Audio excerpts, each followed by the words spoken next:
All right, well, we're just a minute or two after the hour, so I think we can go ahead and get started.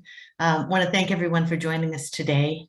This is the webinar with TDC this morning to kick off Flinn's next round of funding, and we're really pleased that you could join us today. Susan, would you prefer to hold questions to the end or have questions throughout? I'll stop and ask along the way and have them ask questions. Absolutely. Awesome. So I'm going to turn it over to you and go ahead and get started. Thanks so much for being here. Thank you. It's good to see you all. Delighted to be here. I'm going to do the scariest part of the meeting, which is share my screen. And can you see? We're good? Great. We see your next slide still. Yeah. We still see my next slide. Okay. Now what do you see? The right thing? Yes? We still see the next slide. Let's try again. See, this is why it's the scary part. Now? And still. And still. And now.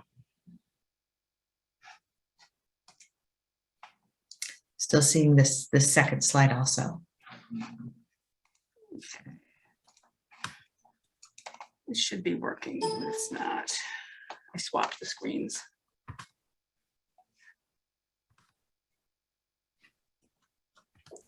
All right.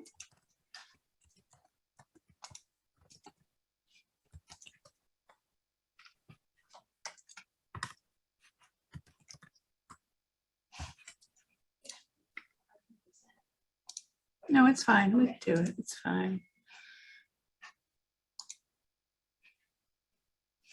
And what are you seeing now? We see the main slide with your panel on the left. And now we see the next slide. And now? That's it. Ha! See, I told you we could do it eventually. Thanks. All right. Thank you for being patient. I told you it was the scary part. That's the only scary part for today. All right. So today, here's what we're going to talk a little bit about. We're going to talk about capitalization, what it is, the context, how we think about setting a capitalization strategy. What is the context we really want to think about and lens we want to use. Then we want to talk about how you would develop a capitalization strategy. And then we're going to think a little bit about how what we need to be capitalized to and for over the last 2 years, how it's changed, and what we're going to do about that. I think is everybody muted? Yeah, great. So we're going to use a synthesized case study and discussion questions to walk through these issues as well. And there'll be a chance for interaction. So what I would say, if you have a question, put it in the chat, but I will be pausing and stopping along the way and asking for questions. But if you just want to write it down, please send it in the chat and we'll take a look. Okay. So let's start. What is capitalization?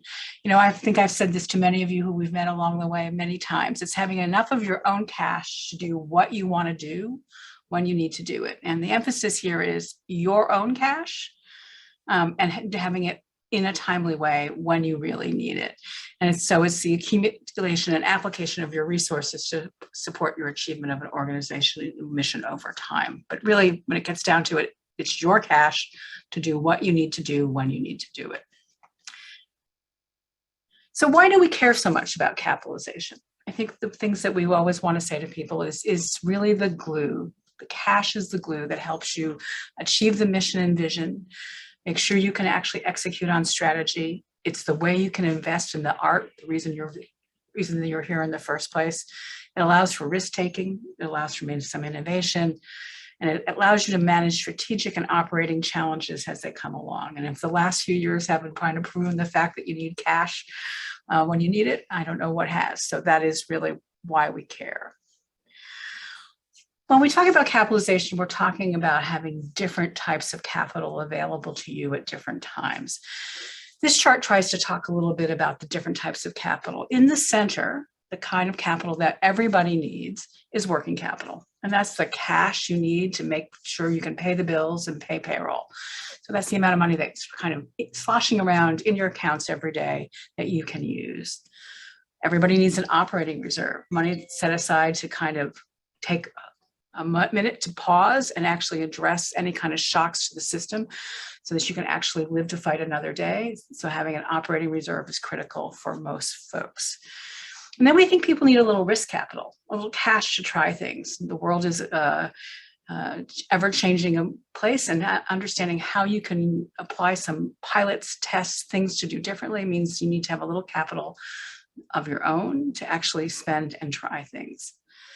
Some folks need other types of capital. So if you have a 100-year vision, a place where you are trying to protect or preserve, which many of you are, a collection, then you need endowment to actually make sure that you have the long-term stability to actually preserve that collection, protect your 100-year vision. And usually if you need that, you also need a facility. And a facility, as you all know better than I do, actually consumes cash at a really pretty rapid level. It's very rarely an asset, it's often a liability. And to that end, you need to be able to have some cash set aside to actually think about what happens when the toilets don't work, or the chairs are broken, or something bad is happening that you can't duck. And so the understanding how to have a facilities reserve on your balance sheet is something we think that many folks who have a building need to talk about. And then from time to time, we say people need exceptional kinds of capital. So one would be recovery capital. If your equity, the amount of money that you are worth, which we'll talk a lot about later, is gone negative, then you need dollars to clean that up and get back into stability. And to that end, that's the kind of capital that usually friends and family provide, and allows you to get to a positive unrestricted net asset set. And change capital is money that says, I don't want to try things and I want to pilot things. I actually want to switch my business model. There's something around my business model that doesn't work, and I need some dollars to actually shift that model and think about that and really test and execute a new model. So we think a lot about that for change capital, for how we think about organizations that need to move ahead. And you see this little note on the bottom. Sometimes we think about debt as a really good tool. And the ways we think about debt as a good tool are two. One is if you have a line of credit that actually can be paid back yearly and you have a positive fund balance, you have positive equity, then having a line of credit to smooth out your cash, using other people's money at a cheap rate, can be incredibly helpful.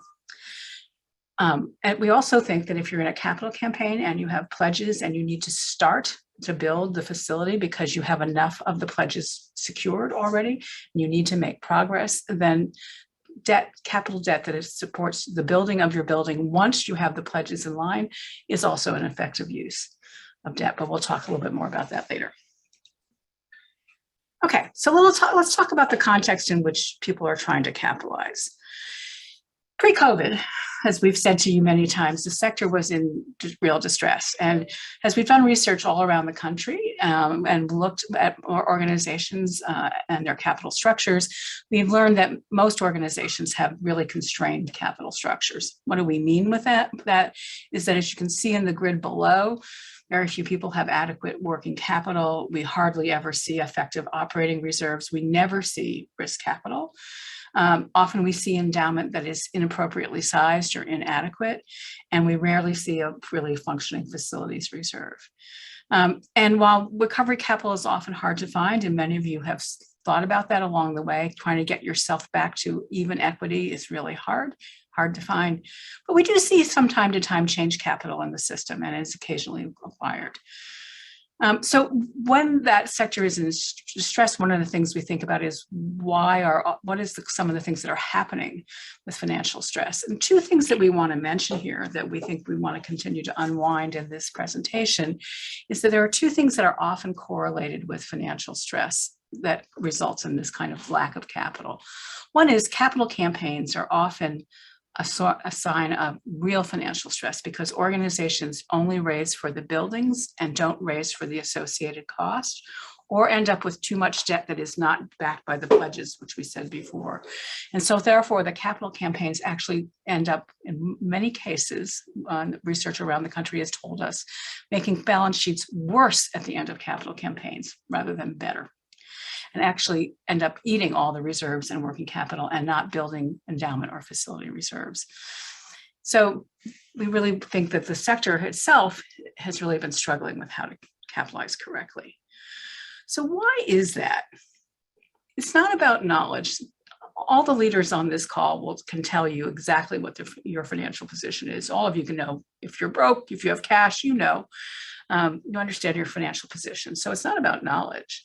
And a lot of you, most of you, all of you can talk about how the fact of lack of cash is really getting in your way. All the things we said about why it matters, the art, innovation, expansion, risk-taking, all the things that we care about in the world where we create art is really affected because we don't have enough cash. But often people don't feel good about addressing it. They feel powerless. They feel like, I can't fix this situation. So why is that? Well, we think there's 3 reasons that after a lot of conversation and research around the country, we find that planning is often internally focused and lacks market context. So what do we mean by that? When we plan, we often create our lists of things we'd like to do, but we never go in and test the market. We actually just think, I want to do that. Let's go try to do it. But lack of market context does not allow us to understand what is happening. And in fact, really what we end up often doing in planning is we benchmark ourselves against other folks in our discipline, which is not an effective way to think about the market. Because what's happening in Phoenix is not what's happening in Seattle, nor what's happening in Boston. And so understanding your local market is incredibly critical, but we find that lots of people don't do that. We also find that financial analysis is not tied to larger strategy in support of your overall organizational health. So you have not created the underpinning of a financial strategy with a plan, and that multi-year financials are not usually a part of people's planning or thinking, and thinking about how to really execute and what the financial needs are around executing your strategy is not often tied together. And then there's this systemic thing that happens and that we can all talk about. Funders and supporters' incentives are often not aligned with solid capitalization. By investing in isolated projects or only thinking that an organization should break even, rather than thinking about how to build reserves, or if you need an endowment, how to build endowment, actually is the norm. So what research also tells us that often project money is not helpful in building long-term capitalization. We always say you could have found the cure for cancer, but it was a 3-year project that got termed. So we think a lot about the idea of how the incentives work. And many of you will also talk to us a little bit about, hey, if I show a surplus, I'm not going to get funded. And while I think the tide is turning on that, I think also that is still can be true in the sector, and it's things we have to fight about. So given all that, how would you think about developing a capitalization strategy? So accumulating capital happens, unfortunately, in one big way. Your net income grows. It can happen either from your actual operations growing and producing a surplus, and or infusions from donors or supporters of critical capital that is above and beyond your net income for the year. So those are the things that grow your assets. And whether we want them to or not, assets work in a particular order, capital assets work in a particular order. So working capital is the first thing you need.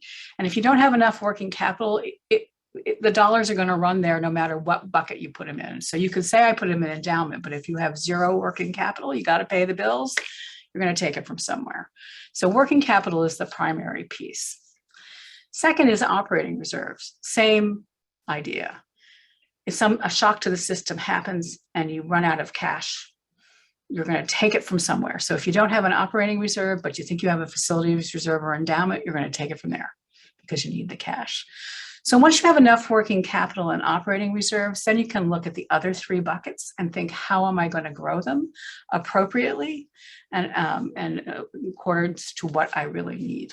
So again, there is a working order here, and working capital and operating reserves take precedent over everything else. So how do we think about how well capitalized you are right now? We look at 3 trends to think about the diagnostics of your current financial conditions. We look at your operating trend.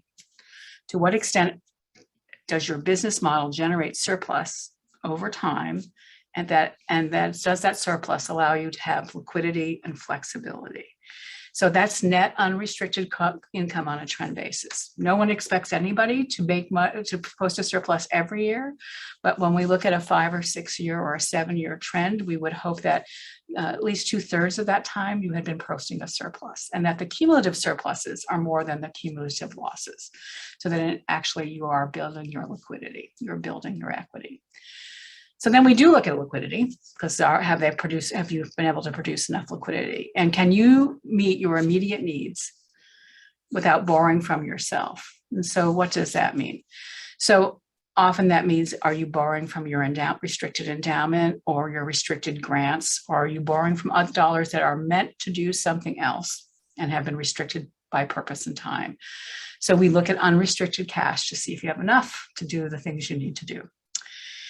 We also look at how flexible you can be. So can you actually change or test or think about responses to the environment? So there we look at your unrestricted net assets and how much is available. And we'll talk a little bit about how we think about that later. But we really care about, on an equity basis, what is your net worth? Unrestricted. So these indicators, this ends up in us looking at these indicators: operating margin, months of operating cash, how many months of that unrestricted cash are available. Do you have enough cash to cover your restrictions? Because are your cash and investments greater than or equal to your restricted funds? And months of available earner. Do you have enough of this to provide a cushion against changes? So this one calculation, I will tell you, is the most important calculation we do. And it's the thing we care most about. And it's often the thing that I think is hardest for people to understand. So here we care about what's available in your unrestricted net assets. And what we mean by that is we take your unrestricted net assets and we get rid of the value of the fixed assets and the associated debt. And then we figure out what that number is and divide by 12. And I know that that is, most folks don't take out their fixed asset. And it leads to an inflated sense of what you have. So we really think about that number as, what is your unrestricted net assets, less your building and equipment, with any associated debt added back in. So if you only leave with one number in your head that you should be thinking about, and one number that you know that will be coming back to you over and over again, it's this months of available earner. Really important to understand. And we'll talk about it a lot in the case study. And Susan, before you get to the next one, there's a question in the chat about an overlap between change and risk capital, where they may support the same initiative. Yep. So risk capital is, again, the way I would explain it is that risk capital is like your day-to-day tests of things. Like, I want to try a new marketing campaign. I never did a marketing campaign this way. I think I would like to try a little bit different way for our gala this year. I'm going to, do it a little differently.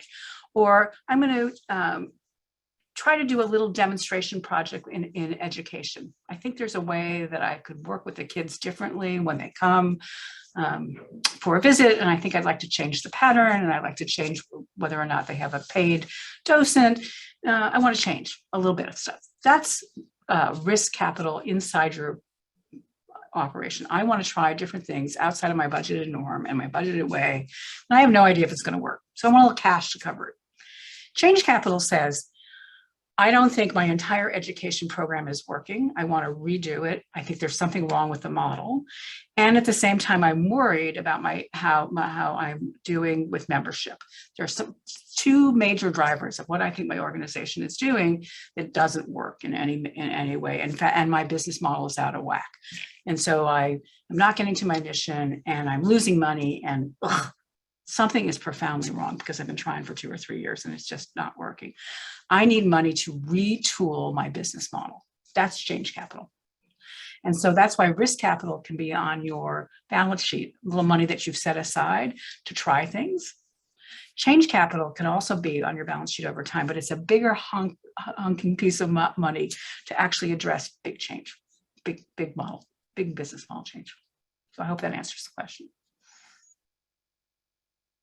Okay, so now that we've kind of thought about all these things, people are not capitalized as well as we want. There's lots of good reasons why that happens. They're both systemic in how we plan and do our work. There are things we can do to measure where we are right now to understand how well capitalized we are at this moment, or at least how much cash or liquidity we have, or how much flexibility we have. So now we think, well, let's talk a little bit about a strategy. How do we do it? And usually this is where somebody wants me to say, you need 3 months of operating reserve and 6 months of this and go home because we're done. Just use that. And I'm not going to do that. And I wish I could, but it's not really the way it works.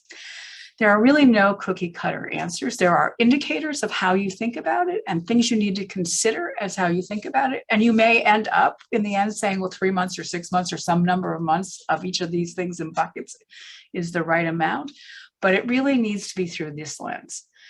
You have to look at your mission and vision, the drivers of your business, where you are in your life cycle and time horizon, how risky is your business normally, and where are you sitting in the marketplace? And that helps you really think a lot about what kind of money you need. So let's briefly talk about each of these.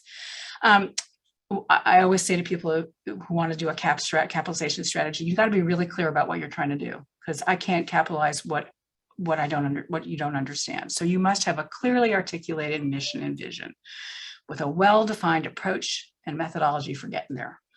And the board and staff need to agree, because accumulating capital and using capital is controversial. It's hard. And board and staff have to, senior leadership have to think that this is have to be in alignment about how they're going to do that. Otherwise, we know it never happens. So this idea about agreeing upon a mission and approach between board and staff, really critical to understanding why and how you capitalize. Then there are other lenses that you can start to look at. So, business model drivers. I'm sure there are many more besides these that you all could name for yourselves, but these are core to everybody. Your audience is the number one driver. What do you need to do to put the art with your audience? Then facility is next, audience in the facility. You could have audience and high fixed costs. Performing arts tend to be that way, with maybe they don't have a facility. And then there are some folks that have all three, and those are the folks who need the most capital. So if you can see what this chart is trying to tell you, if you have one driver, you have higher flexibility and lower need for capital. And the more of these drivers that you have lower flexibility and high capital intensity. You need more capital, the more things are in play. So as museums and zoos and operations, you are at the place where you have audience, facility, and high fixed costs. So that you are the kind of folks who really need high capital intensity. You need to think a lot about where your capital is. And it's harder to move and be flexible. And that's why you need more capital. You also need to think about your time horizon. There are 3 types of kind of classic time horizons we think about. Immediate or individual view is an individual's point of view about the art. It could be a small dance company, a small theater company, a music group. It could be a highly artistic expression based on a particular artist. And because they can move around, maybe they have rented or borrowed facilities, they can be highly flexible. They can do 3 performances, 6 performances, 4 installations, 2 installations. It doesn't matter. They can be much more flexible, and therefore they have limited fixed costs and limited need for capital. Medium term is what many organizations are. It's an established artistic expression with brand identity. I know who you are. You say the name. I know what that is. You may or may not need a facility, and fixed costs can be really tight, can be tightly controlled. And the more tightly controlled they are, the better off the organization is. Many of you in the room today, however, have a long-term time horizon. You have an obligation to persist as a civic anchor or a long-term steward of a collection or of an art form. Facility ownership is often not only good, but necessary. It is part of the artistic or the cultural expression of what you're trying to do. The facility is part of it. And fixed costs are extensive and multifaceted. Scientists, curators, zookeepers, things that you can't get away from. The actual way you do the work has got a high fixed cost about it. And again, this also drives the need for more capital. And here is where endowment starts to have a critical component. So the next thing we look at is the risk profile. How risky is your business? And we think of it in both two ways. One is defensive. How do you manage risk? How much do you have to manage risk in your operation? And the other one is about taking risk. It's about opportunity, being opportunistic and entrepreneurial. Do you need to actually take some risks? So on the risk management side, we ask you to think about how risky is your program? Is it experimental? Are there big swings in how your audiences come to you?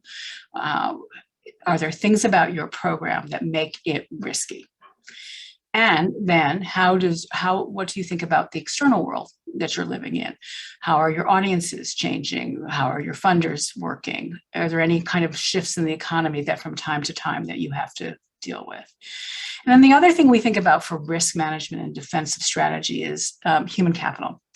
And one of the key things we know about when organizations move through leadership at the senior level, they intend to consume huge amounts of capital during that change because the organization is undergoing a risk, and the way leadership melds in or doesn't meld in can put pressure on the system.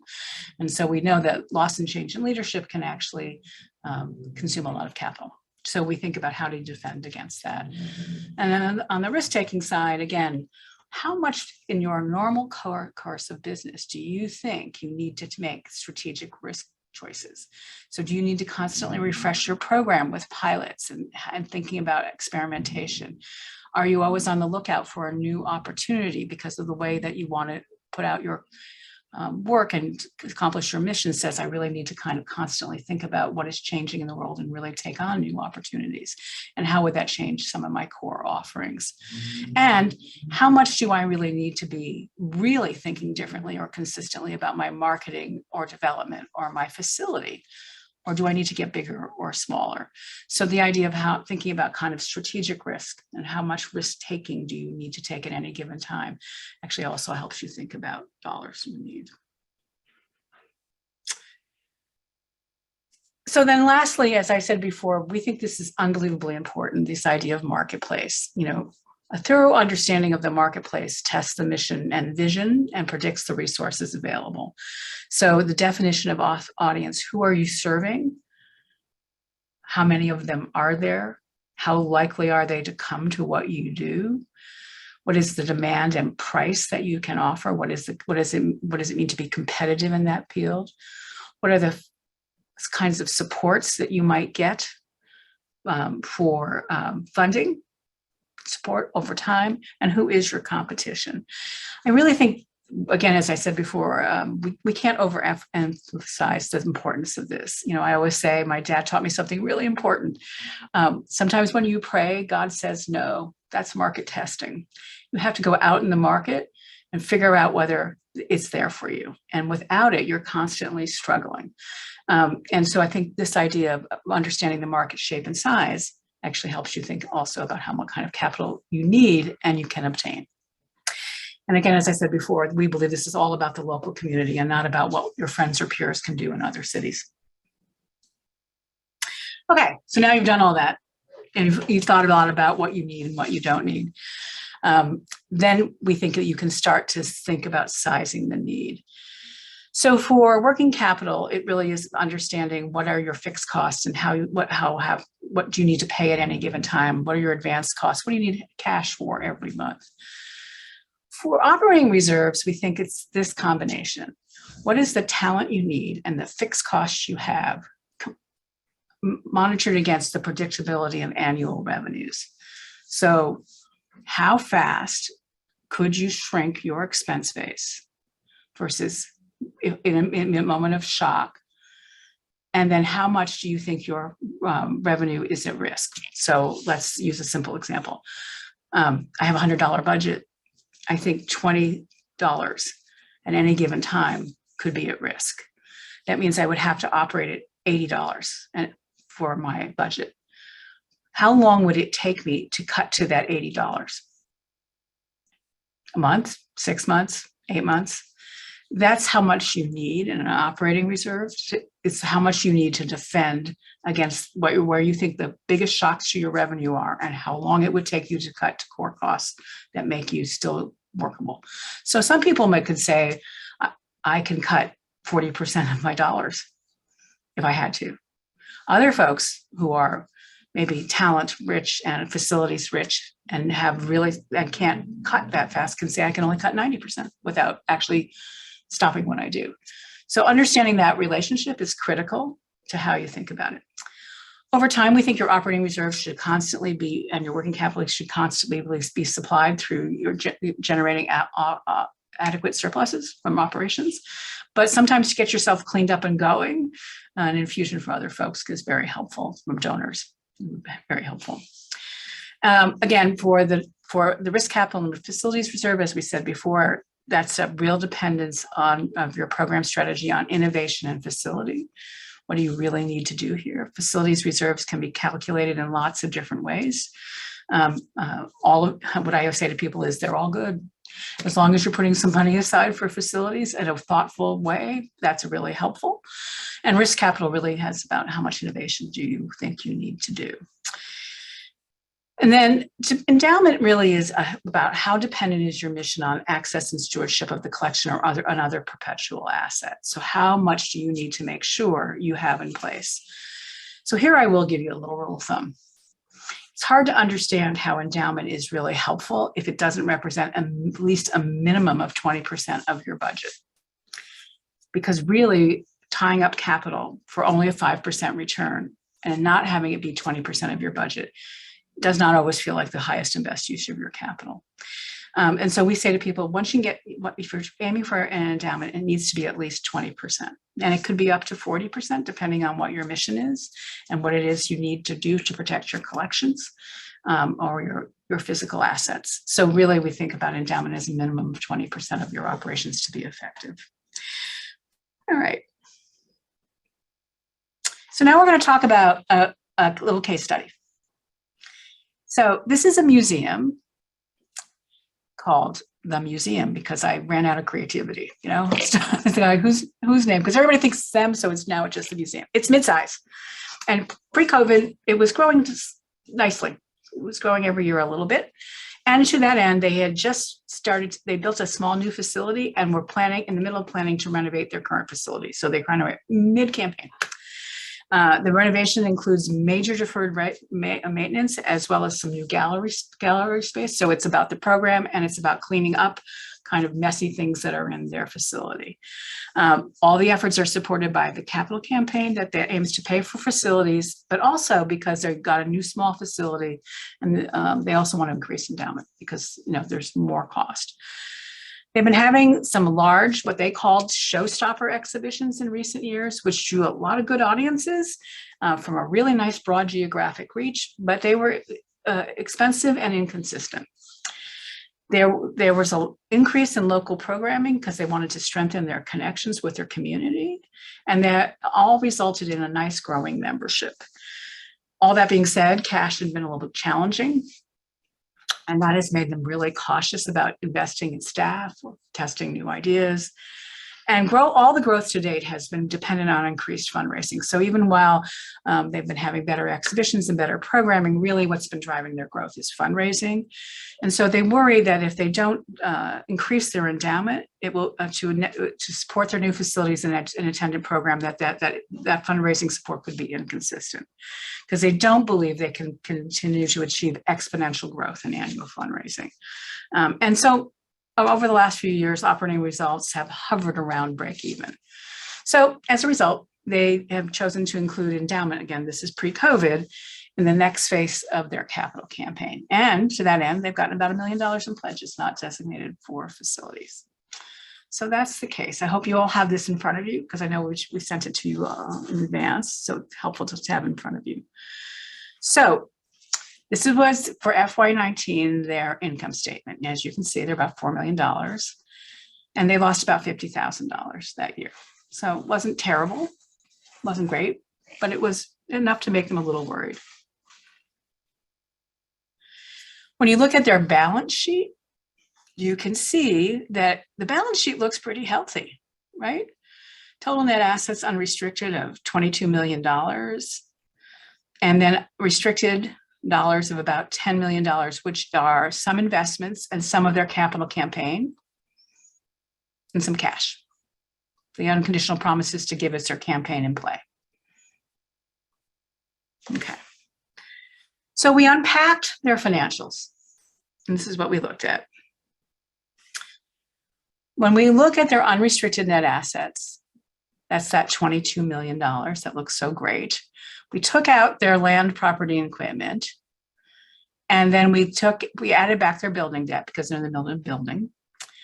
And we found $12 million, which still looks pretty great.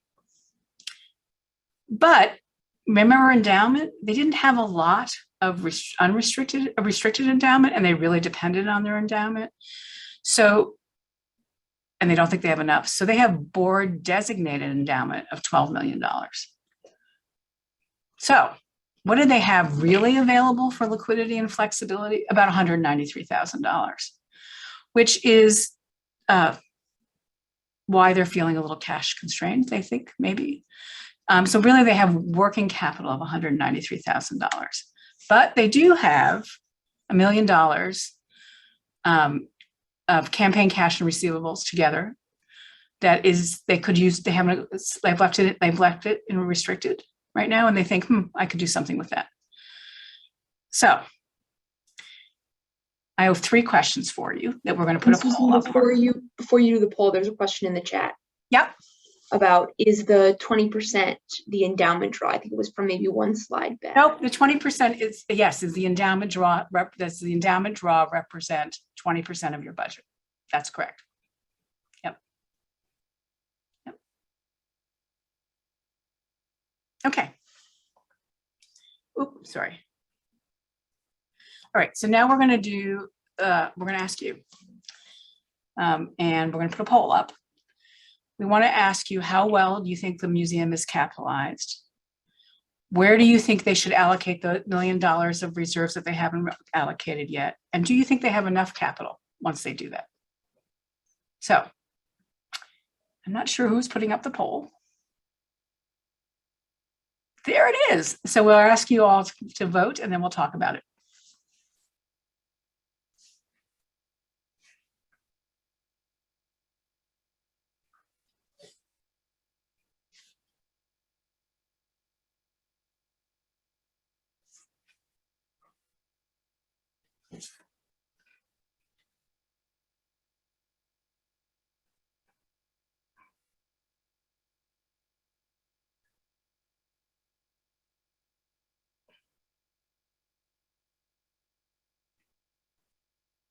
Can everybody see the poll? Yeah.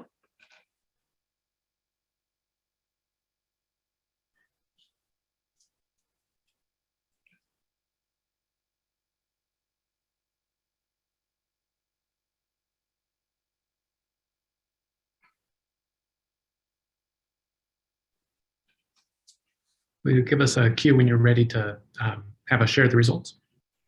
Oh, you haven't, has everybody voted? Yeah.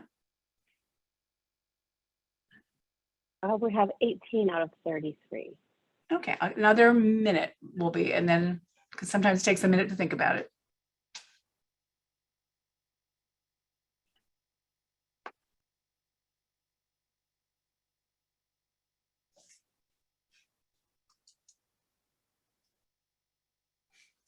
Okay, you can go ahead and share them.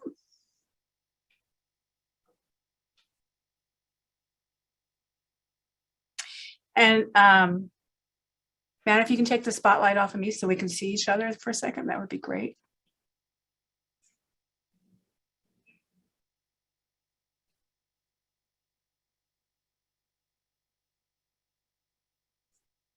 All right. So nobody thought, oh, can we see everybody?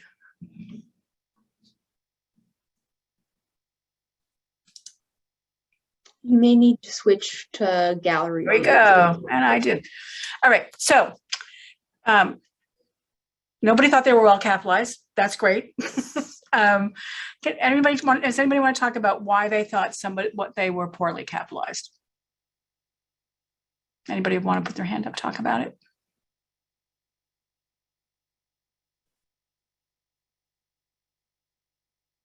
Jump in.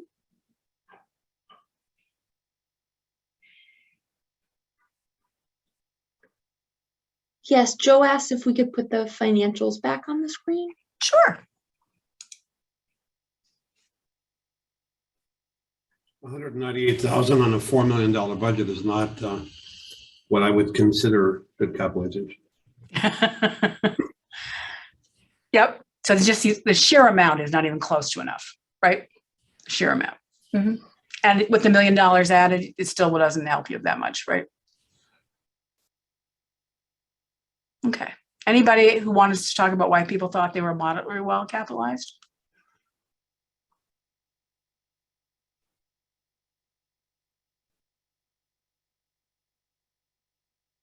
No? Okay. Then let's talk a little bit about where you thought they should put their money. Almost all of you said operating reserves, and a few of you said, let's put some money into facility reserves and risk as well. Anybody want to talk about why they might have only picked operating reserves?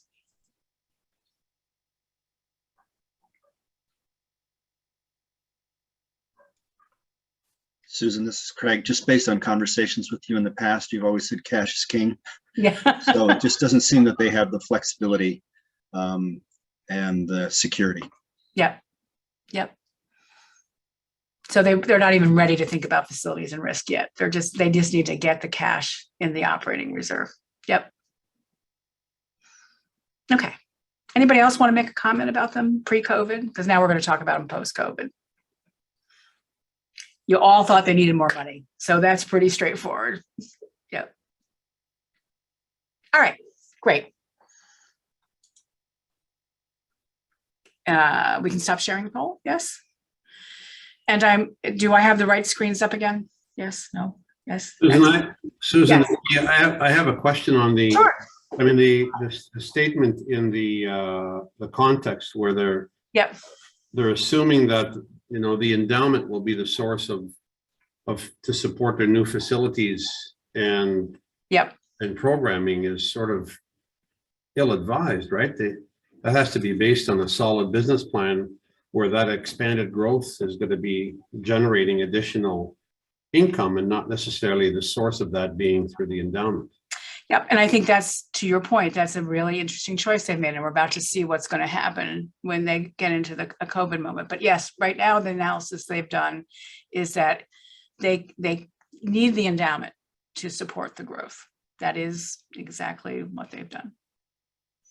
So they've made the growth happen without the concomitant endowment or an understanding of how they could get to an exactly. Okay. Any other questions? Great. So There is a couple more questions in the chat. What about depreciated? Would that mean there is more working capital? These are financials without any depreciation in them. So, yep. And the board endowment doesn't indeed allow for some flexibility, but they need the entire draw. So if they were to pull it down for an operating reserve or in a meaningful way, it would affect how much the draw was. Yeah, Susan. Yep. I see a lot of land, property, and equipment. Does that mean it's all land then, that there isn't any depreciation? No, there is depreciation just for the operating expenses, though. We've been looking at them without depreciation, just to show you without depreciation. Yeah, but it's happening on the balance sheet. It is absolutely happening on the balance sheet. So they are not posting enough to cover depreciation. That's right. Okay. All right. So let's talk about what's been happening in the last couple of years. And I know I've talked to several of you, and Rachel has talked to several of you already. And this seems a little bit like what you're seeing, but many balance sheets look not too bad right now. There's been an influx of windfall capital from lots of different sources, PPP, employer tax credits, EDIL, individual donors have come up and given real dollars, restricted dollars have gotten unrestricted, and up until now, the endowment, a lot of folks' endowments and investments have grown pretty rapidly. And at the same time, people made budget cuts. So we had unexpected sources of windfall capital, and we made budget cuts. And so to that end, over the last couple of years, contrary to what we all believed, and I know we've all talked about this before, lots of folks posted surpluses. But, you know, as you all know, these are surpluses that are not built by healthy business models. So strong balance sheets are typically built through combination of patient investment from donors or investors. You know, here's extra money to build up your balance sheet, and we're going to stick with you over time, and you can come back to us for more capital, and or long-term surpluses. So the two things together create a healthy balance sheet. That's not what happened. The business model underneath for over the last couple of years have been strange and pushed and probably not operating at the ultimate level. And the money that's come in is often money that we will not see often again or will be repeated. And the COVID-induced expense reductions are, as many have already talking about, are temporary. So as you're trying to restart or get back to scale, expenses are going to, of course, rise. But as we also see, many of you see participation is indeed increasing. People are coming back. It's great. But both earned and contributed revenue sources are in flux. So we are still seeing public health roles changing, and organizational decisions around public health often can be controversial. And it's unclear about whether or not new COVID variants will emerge. So demand is uncertain both in the short term and in the long term. So short term is when will participants feel comfortable returning? And again, many folks in this sector are seeing people come back, just not quite at the rate that they were before. But one of the questions we do have is, has the pandemic changed participant preferences, and are we going to see everybody come back in the same way we did before? And some early research tells us we just don't know. People are still kind of weighing their options. Also, we've been thinking a lot about digital programming. Many of us raced to do some during the pandemic, but it all came with mixed results.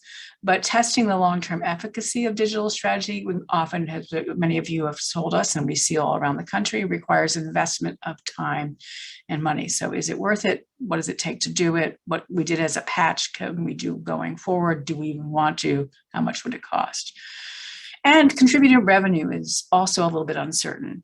Many folks are unsure whether or not the high levels of giving from the pandemic will continue. While there's some early indications that they could, and that there's some good news there, it's just not clear. Can that same level be continued to be accessed? And here's this other piece that's really happening in a really direct way. Confronting social and racial justice issues has become more central for many organizations, and many of you took advantage of the pandemic-induced shutdowns or slowdowns and some of the windfall capital you got to engage in social and racial justice work, both at the programmatic level and internally at the organizational level, so both internally and externally. And many funders, audiences, and staff, especially younger staff, care about these issues and are paying attention to what organizations say and do at this area. But it has to be said, there is not always alignment about the prioritization of this work between and among board staff and funders. And coming out of COVID, people are finding more and more stress as they're asking to do more and more work to really think about how to address these issues and give it the time, attention, and bandwidth that they really need. And so this work really does require time, energy, and money. And so folks are worrying about whether or not they continue this, how well they can continue this work post-pandemic. Rebuilding staff, again, I'm preaching to the choir here, is proving to be a serious challenge for many folks. Some cases, furlough staff has moved on. Many organizations can't find qualified applicants to fill all their open positions. There are serious salary pressures from applicants and current employees. They want more than the job is there. And pay equity and transparency are critical both for the justice work and for remaining competitive in the labor market. And really understanding pay equity and transparency effect on your salary scale has become kind of eye-opening to folks and really makes folks think really hard about how much money they need to spend for staff. So what does that mean for how you think about capitalization? So all the other things that we talked to you about marketplace drivers, time horizon, all those good things are still in play, but this has changed. This has kind of changed profoundly. What does it mean to do risk management and have a defensive stance right now? And what does it mean to take a risk right now?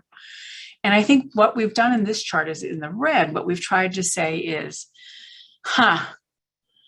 we thought we knew what the risks were, but now we have different risks laid on top of them. And so on the defending ourselves, the risk management side, we don't understand audience demand yet. We are in uncharted territory. We're hoping for the best, and there's some indicators we could get it, but we really just don't understand. And a lot of times before, we were really good at predicting what an exhibition would do, what a program would do. And that can all be in play now, especially when we don't understand how the tourist market is going to come back. We also don't understand exactly how social and racial justice work is going to affect our organization, both internally and externally. And we have no control over pandemic and public health rules. So this is a whole new thing that we have to actually think about. And then in human capital, we really thought, as we said before, leadership was the driver and the most pressure point in the leadership change, that you need more capital. But we are seeing intense salary pressure happening where you can't hire people because you can't pay them enough. And that means you can't find the staff. And then once you get into pay equity and transparency and you try to be equitable and everybody knows what everybody else's job position makes, then there's real pressure on how to actually pay people. And when you want to take a risk, well, we're all about taking the risk right now, right? So the things that we talked about before still are in play, but we still have to also do some strategic risks. If we care about the digital sector, we may not, but if you do, it's a strategic risk. What you're actually doing around social and racial justice work programmatically also has high risk to it. And understanding how to do that work in a really thoughtful, responsible way means you have to really think about what kind of risk you're taking, what kind of dollars you need to associate with that. And then this meta issue of, are we having an audience change moment that we really need to respond to? Is there something happening in the world that we don't quite understand? And then again, organizationally, same thing about, are there risks we'd like to take? And again, around internally, the social justice, racial justice work, is there something we want to try internally that we don't know quite how it's going to work out, but we know we need to commit to, and how would that work? So this means that the ways we think about risk management and risk taking have really increased in a multiplicity of ways that require us thinking really about how we're going to use capital. So managing these new risks really requires us both obtaining and deploying capital. So, over the last several years, if you've been part of this cohort before and you've had hear me do this spiel before, or you've heard Rachel and I talk to you about your own numbers, I think, we think a lot up to date about how you acquire and preserve capital. Can you get your operating reserves high enough? Really, can you think about having a facilities fund? What are you going to do about that long slope curve of endowment if you need it?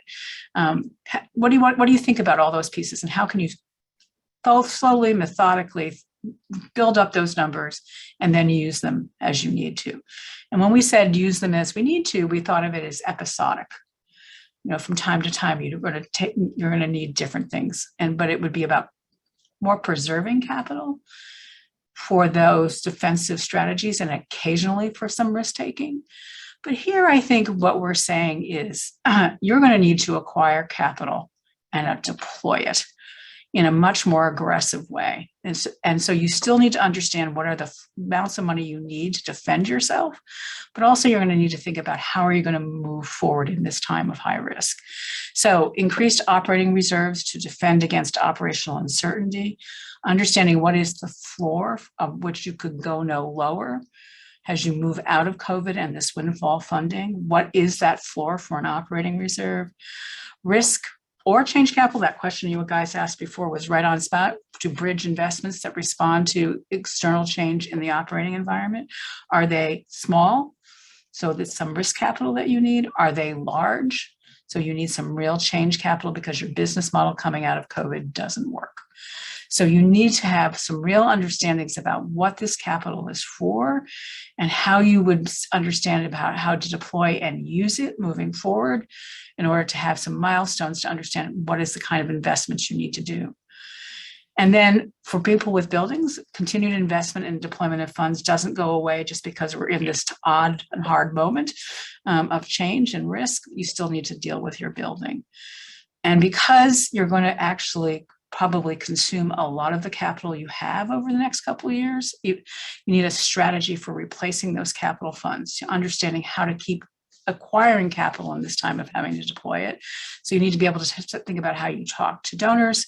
You need to think about how long it's going to take you to replace it. So it's a subtle shift, but it's a real shift because we're really saying to folks, you are going to need more capital than you can possibly imagine to move through. And you have to think hard about how you're going to use and deploy it. So let's go back to our friends, the museum. So in FY21, they posted a surplus just like other folks. They didn't have a major exhibition. They had decreased some of their programs and did a little bit of staff layoffs, but their members stuck with them. So they didn't lose any membership funding. They got a lot of good windfall funds and strong unrestricted annual giving. And as they finish up FY22, they will post a surplus based on increased attendance over what they thought the base was. They'd been very conservative, but more people came back than they thought. Some increased programming where people came. They didn't spend money on major exhibitions, but instead had a more modest set of internally generated exhibitions, and they got a little more windfall funding. So they kind of moved through in FY22 and 21 in ways that allowed them to have a surplus.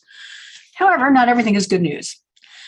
They had to reduce their capital campaign goal from 25 million to 18 million. Due to the board reluctance in FY20 and 21, they were like, we just want to do all these other things. FY22 feels better, but facilities costs have increased. So they've lowered the amount. More of it's all about facilities, and really the endowment goal is in doubt. The $1 million that they had before that they hadn't really assigned because of COVID, they just held, it's still there. So as they move to 23, they have the following issues. They have increased exhibition costs, but they're worried about the lack of tourist-based income. They thought by now maybe the tourists would be back, but they're not.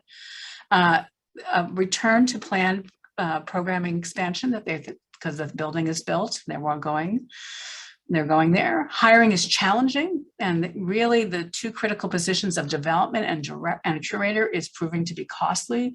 The amount of money they posted it for, they didn't get any good resumes. They're really getting pushed on salary. Staff knows there's been these surpluses in the last couple of years and saying, hey, what about us?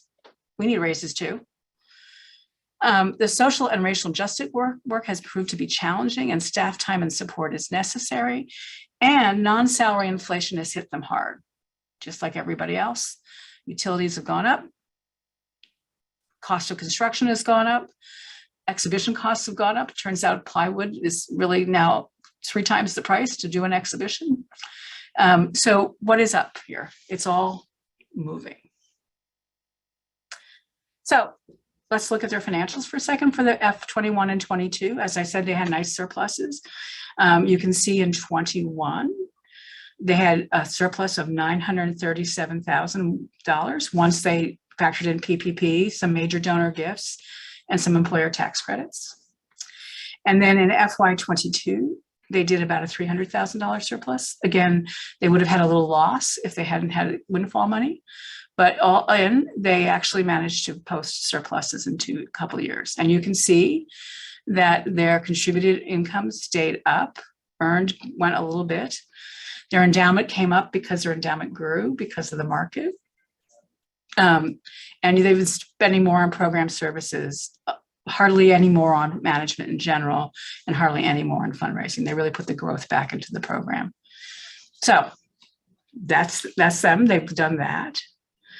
And their balance sheet has gotten bigger. So they have now gone up to really thinking about total assets of 31 million and net assets of 27 million. Their line of credit went down because if pledges have come in for their building, they're paying those up. Their campaign promises or receivables have gone up, as are their investment dollars. So you can see it's all things have lifted a little bit. But here are the pressures that they don't know quite what to think about. So when they look at what they think the normal budget could support, here are the pressures above and beyond what they think they can support. They think they need to come up with $50,000 for these new positions. If they do that, that means they have to redo all the salaries in key positions. And so they need salary adjustments of $220,000 around to get to parity. They have non-salary inflation that they hadn't thought about when they were doing their next year's budget, but now there it is, in about 50K. And then when they really step back and think what they need to do around social racial justice work, it's about 100K of investments in both program and staff and some outside help that they really need to do. And they're a little worried that their giving could go down, but they also think it could go up. So they have this big swing in mind. And they think, you know, we are still being conservative about our earned income, so we think we could do a little bit better. So we do have some risks and opportunities.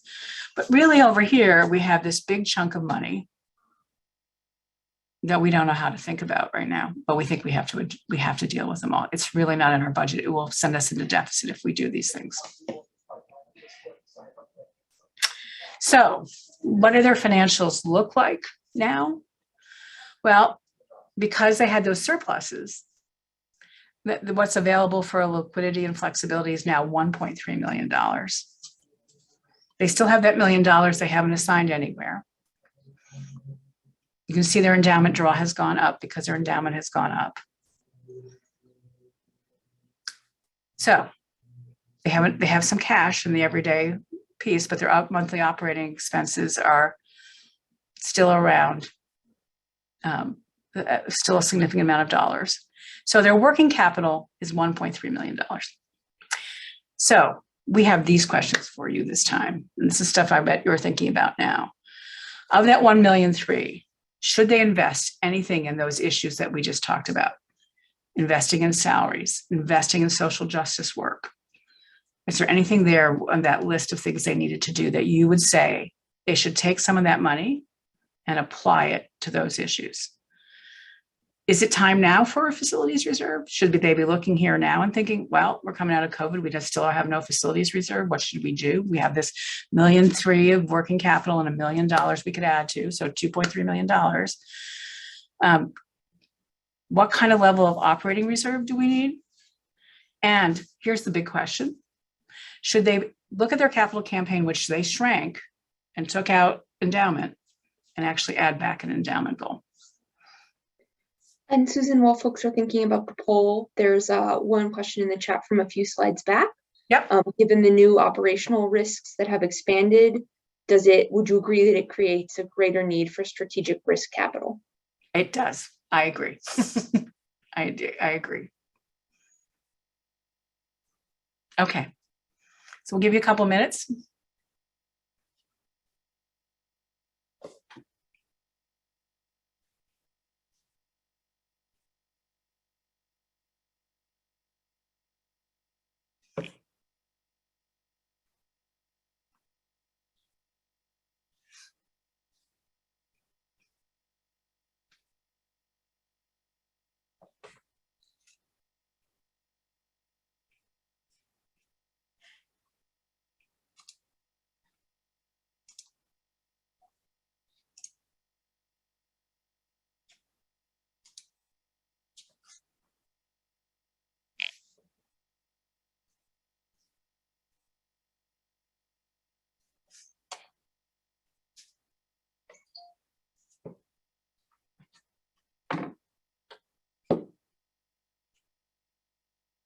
Okay. About how many folks have voted? We're at 16 out of 30. Okay, I'll give you another minute or two.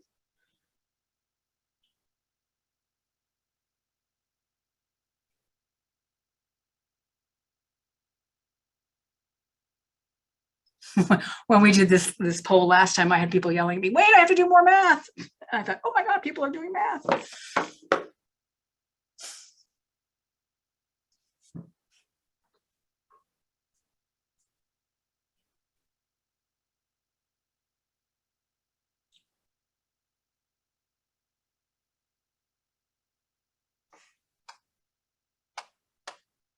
Okay.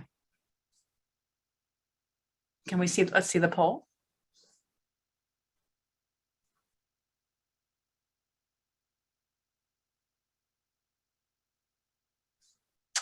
So let's see where people live. So the majority of folks thought under 20, up to 25% they could use to address these key critical issues. Other folks thought maybe up to 50%.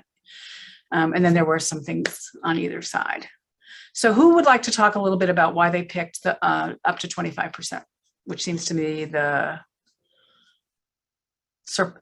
biggest number here? Anybody like to talk about why they picked that number?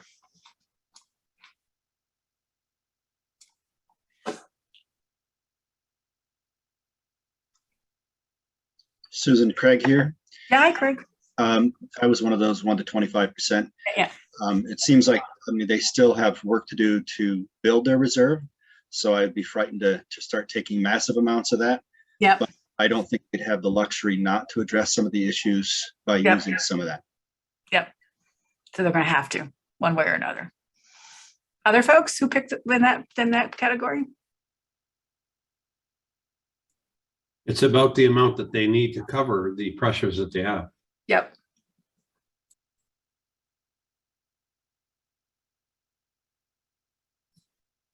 Anybody else?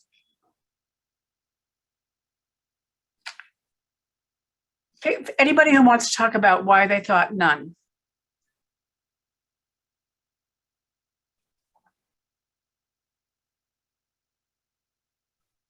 No? Okay. And how about people who thought they could spend more than 25%? Hi, Okay. Susan, this is Margie. I Hi, know, Margie. I don't know that it would go up to the 50, but Yeah. it might be a little north of that 25 just Yeah. for the, Just to get there. Yeah, to Yep. fund it all, right? To fund it Right. all. To fund it all. Yep. Yep. Anybody else? Yeah, Susan, this is Mike Hermiti from the Desert Botanical Garden. Hi, But Mike. I would just say, retaining staff and the time it takes to search for new staff can be crippling. Yep. And I was a little bit north of the 50% number just because retention of good people, if you don't have the people, there's really no point. Yep. Right, so. Yep. Other folks?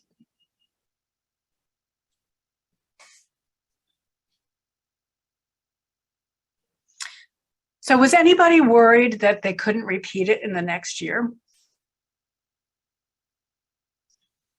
And what do you think about that? I was concerned about them not being able to sustain that, particularly the staffing. Yeah. However, their revenues are lower than can be expected. Right. And so getting the right staff on board and motivating the staff can actually drive those revenue numbers so that it becomes sustainable in future years. Yep. Yep. Other folks? This is Bonnie from the Phoenix Zoo. I just wanted to mention, I know you have listed 220,000 for salary adjustments, but what about, rather than adjusting salaries, doing bonus type pay so that you're not repeating that or needing to repeat that unless you have operational results that can support it the following year? Yep, and I think that it was a hot topic that this organization had, was should they do bonusing rather than salary adjustments? And I think the conversation was twofold, complicated, right? One was, if we hire the new development director and the new curator at this rate, then we're going to have parity problems. And does bonusing help us? Or not? And I think really that was the connective tissue that they were worried about. But I agree, bonusing is something that for other kinds of salary issues at this moment, people have been talking about. Absolutely. But I think it was that parity problem they were having, like, if we take these two positions up, now we've got problems.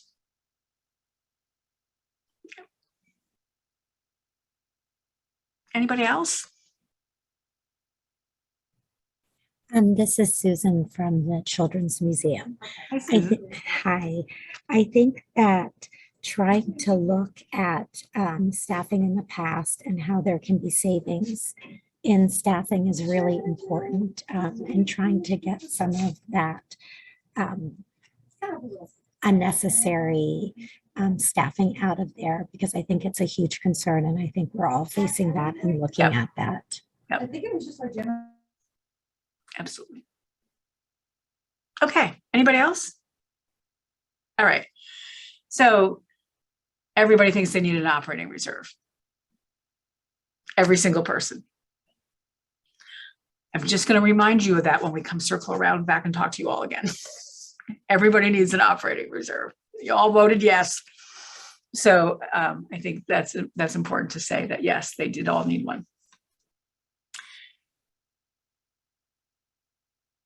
Do they need a facilities reserve? You were more split on. So does anybody who wanted to say no, who said no, want to talk about why they thought not, maybe not now?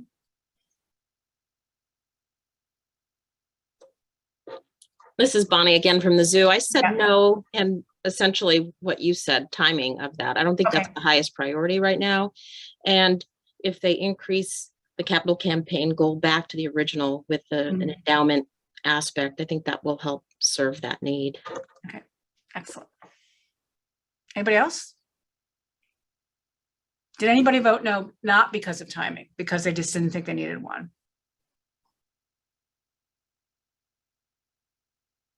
Great, okay. So this to me is a huge question for them, especially where they are right now in fundraising. Should they increase their capital campaign to make sure they get their original endowment? So who wants to say why they said yes?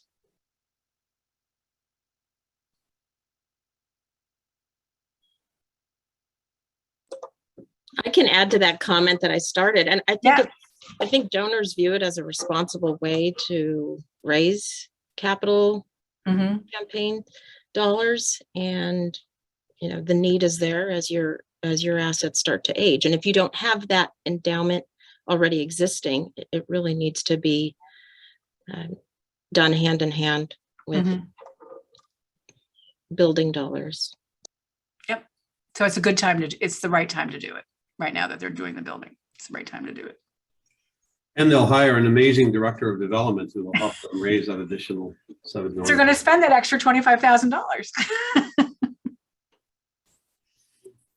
Other folks who said yes?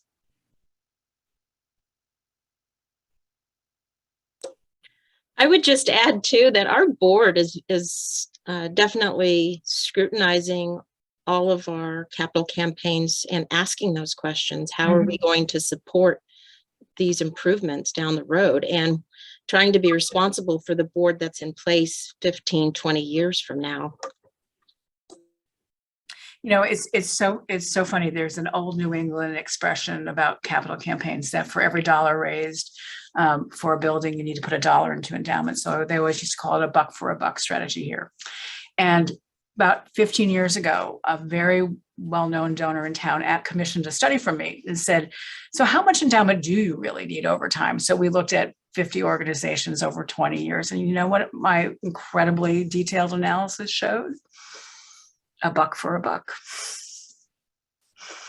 We paid a lot of money for that study, but to turn out that thrifty Yankees are right. $1 for $1 is really what you need to maintain it over time. And that would actually, if people actually did that, they'd think long and hard about how they did an expansion, because a buck for a buck really is what makes it stable. So unfortunate, but true. Yankees, you gotta give them credit. So other comments, questions, anybody?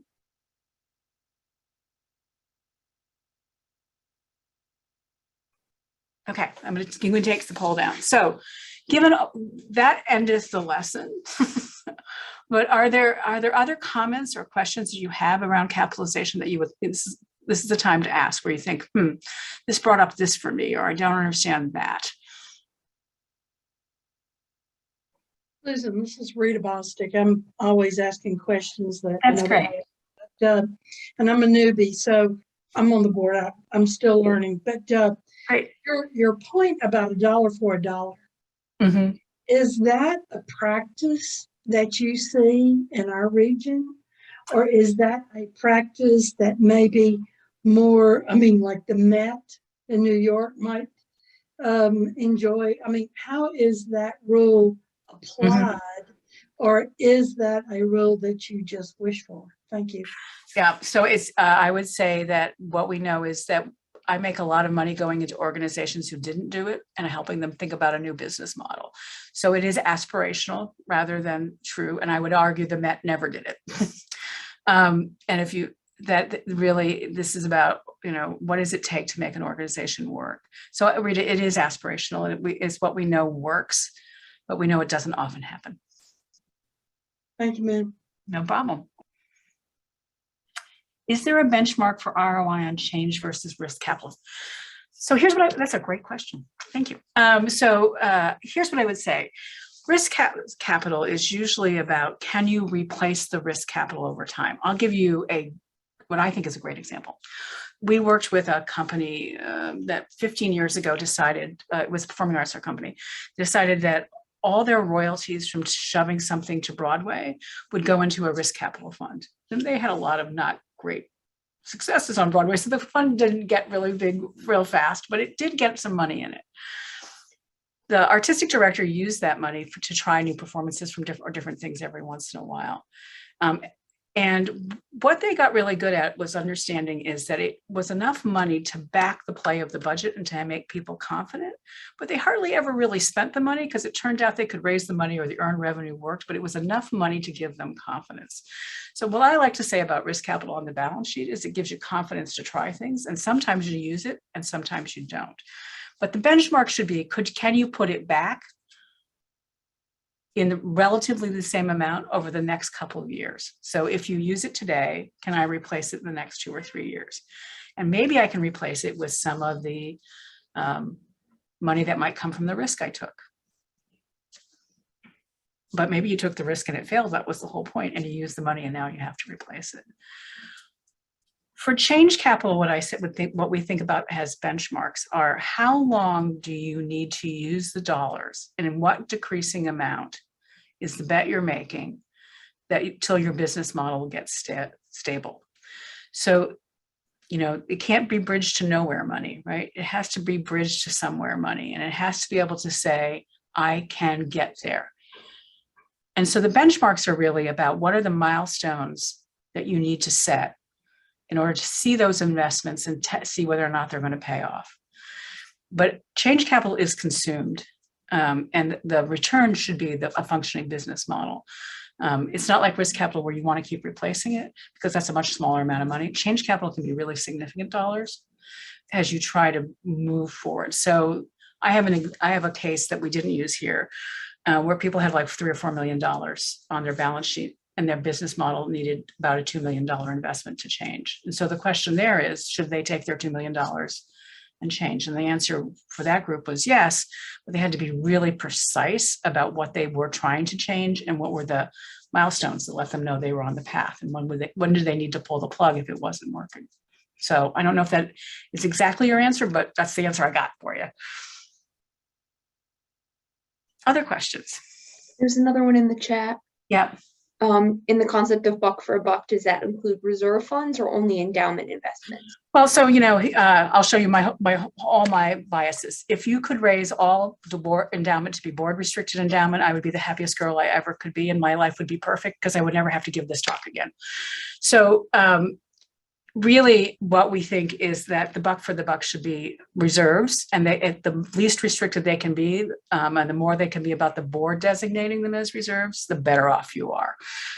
Somebody said it earlier, it gives you a little flexibility. It gives you a little ability to move when you have to. And it allows you from time to time to actually respond to challenges in a way that you might not be able to if it was permanently restricted. Any other question? Things you want to ask or push on? Great presentation. Thank you. You're welcome. All right, well, if you have any questions, do not hesitate to ask Rachel or I anything you'd like coming out of this meeting. Give us a call, send an email, anything, we're happy to do it. And as you're thinking about the application for this next round, we ask you some questions about this, about your financial health. So we hope you use and think about these concepts as you think about answering those questions. And again, if you have any questions, I know we've talked to some of you already, but we are happy to have further conversations about any of this as we go along. I'll be out in a minute. All right. Thank you so much. Good to see you all. Thank you, Susan. Thank you. Bye. Thanks so much.